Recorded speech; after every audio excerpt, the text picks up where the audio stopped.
আসসালামু আলাইকুম। আজকে আমরা যে টেস্টটি করব সেই টেস্টটি হলো ম্যাটেরিয়ালস ফাইনার দ্যান 75 মাইক্রন, অর্থাৎ পাথরের ওয়াশ পাসিং।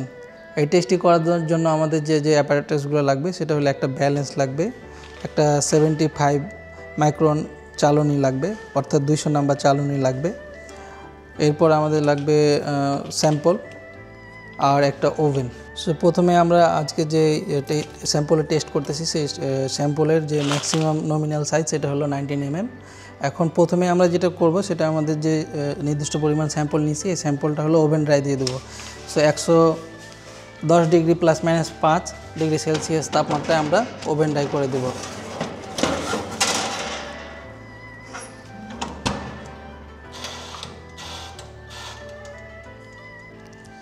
আমাদের স্যাম্পলের ওভেন ড্রাই শেষ হয়ে গেছে।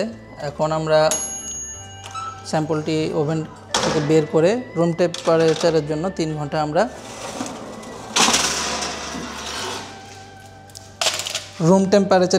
আমরা এখন রেখে দেব। রুম টেম্পারেচারে স্যাম্পলটি ঠান্ডা হওয়ার পর আমরা ড্রাই স্যাম্পলের ওয়েটটা নিয়ে নিব। অ্যাকর্ডিং টু ASTM C117 আমরা 19 mm ম্যাক্সিমাম পাথরের সাইজের জন্য 2500 গ্রাম স্যাম্পল নিয়ে আমাদের এই ওয়াশ পাস টেস্টটা করব।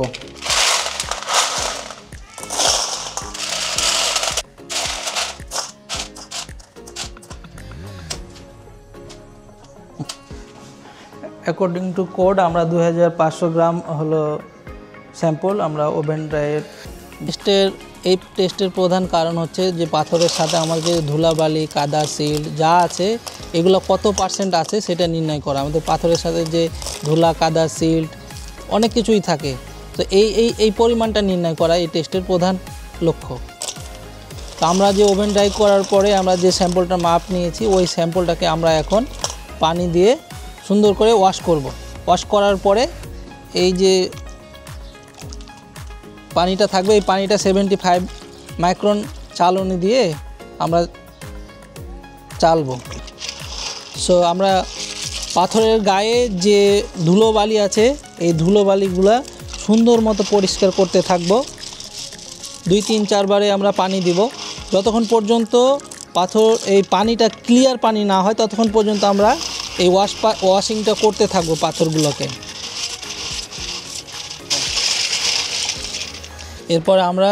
এরপরের বারও প্রতিবারই আমরা 75 মাইক্রন চালনি দিয়ে চেলে নিব।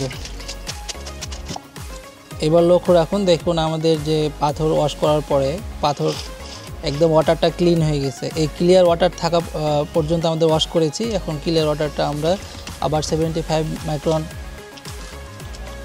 চালনিতে চেলে আমরা যে রিটেন যে পাথরটা আছে এই পাথরটা আবার ওভেন ড্রাই করে তারপরে পরিমাপ করব। এটা আমরা এখন ওভেন ড্রাইয়ের জন্য ওভেনে দিয়ে দিব। সো আমরা এই ট্রেটাতে নিয়ে নিচ্ছি ওভেন ড্রাইয়ের জন্য। এখন আমরা এটা ওভেন ড্রাই করার জন্য ওভেনে দিয়ে দিব।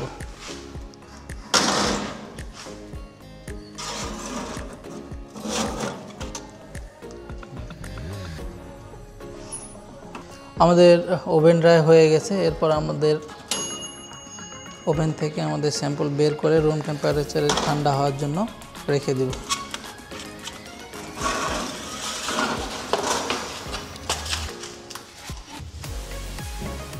এরপরে আমরা ওয়াশ করার পর ওভেন ড্রাই যে স্যাম্পল এই স্যাম্পলটার মেজারমেন্ট নিয়ে নিব। সো ওয়াশ পাস করার পরে আমাদের যে ওয়েট আসলো ওভেন ড্রাই করার পরে সেটা হলো 2480.4।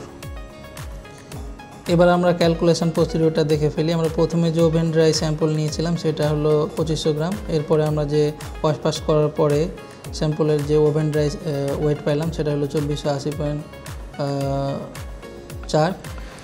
এরপরে আমরা এটা থেকে এটা মাইনাস করলে 19.6 গ্রাম পেয়েছিলাম।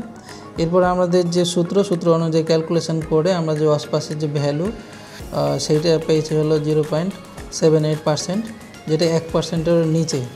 সো আমাদের টেস্টের যে ভ্যালুটা সেটা অ্যাকর্ডিং টু দ্য ASTM এটা ওকে আছে।